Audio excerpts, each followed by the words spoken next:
All right, so we're here with Dave Franco for his new movie, Nerve. Yes. Dave, how you doing, man? I'm good. You? Good, I'm doing good.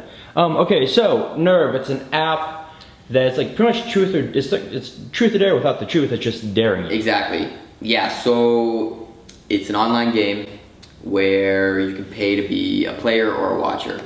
If you're a player, the watchers use information about you that's online, usually your social media, and they give you dares that you wouldn't want to do based on what they find. So if they find out that you're afraid of heights, they're going to put you at the top of a tall building.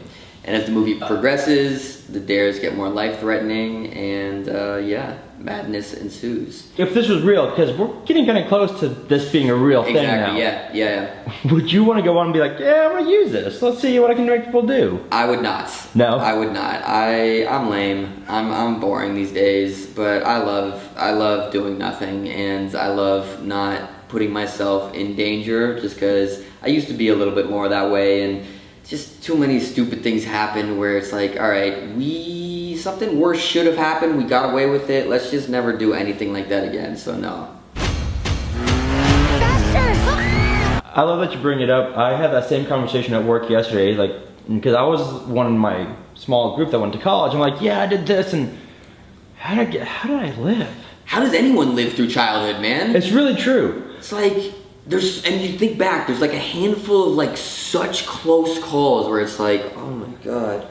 But I'm at a point in my life where I'm like, there's too much craziness going on everywhere. I just want to live in my little bubble surrounded by the people I love, and like I don't want anyone to enter this bubble. Yeah. Now you've done a lot of comedies, and you said this is kind of your first quasi-serious role. For the most part, yeah. Yeah, for the most part. Okay, bye.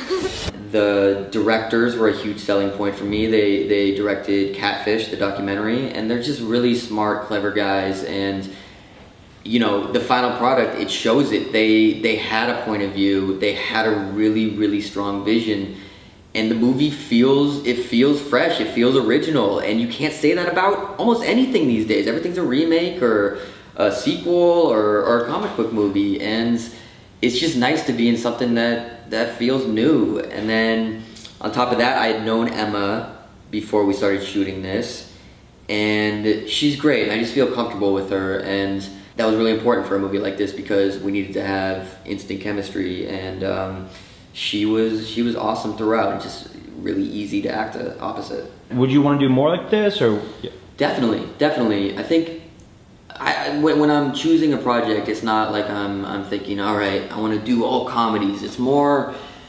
about wanting to first branch out and do different types of roles, and two, probably more importantly, is working with people that I respect, and mainly filmmakers that I respect. Like, the main reason I'm doing any of this is because I love movies, and I just want to be a part of them any way that I could. If you could pick like an era of like Hollywood, like golden age, silver age, and I mean this in the best way, I see you as more like a 50s type Brando era actor.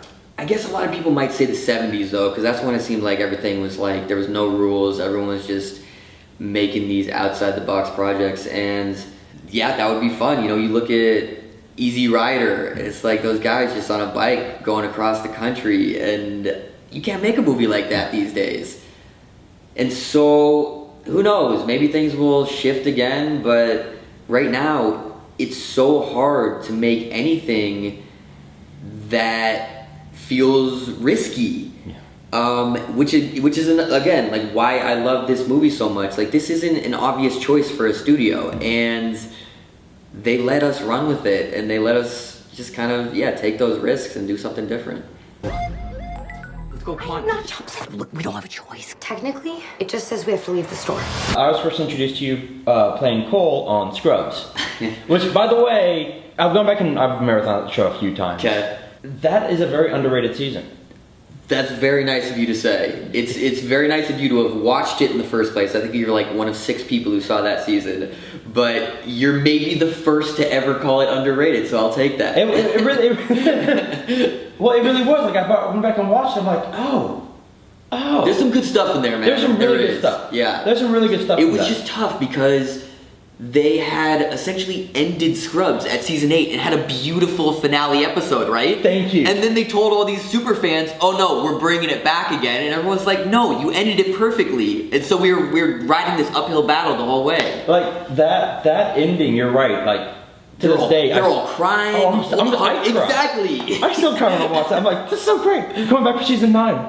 Why? Exactly. So it was very an uphill battle, Yeah. but I got to the end of that, I'm like, what happened to Cole and Lucy? I know. It was a bummer. But that was the first time where I almost realized, okay, this job's supposed to be really fun, and I let myself go a little bit, and like they let us play around, man. We came into set every day just trying to make each other laugh, and like what a great job that is. And there was great chemistry between y'all. Definitely, we all loved each other, man. There was not a bad seat on that entire set. Yeah. No. Would you go back to TV? Definitely, yeah. I mean, a lot of TV is better than movies these days. If there was a role, if there was a project that I was excited about, absolutely. I love the idea of being in LA, my home, and having more of a schedule, just having a routine. Like, that sounds exciting to me. Like, when I was first starting out acting, one of the best parts of the job is traveling all over the world, and I still love it, but I miss home. I miss my friends, man. And I didn't realize this. You were the voice of the Riddler on Young Justice, which I love. Oh, good.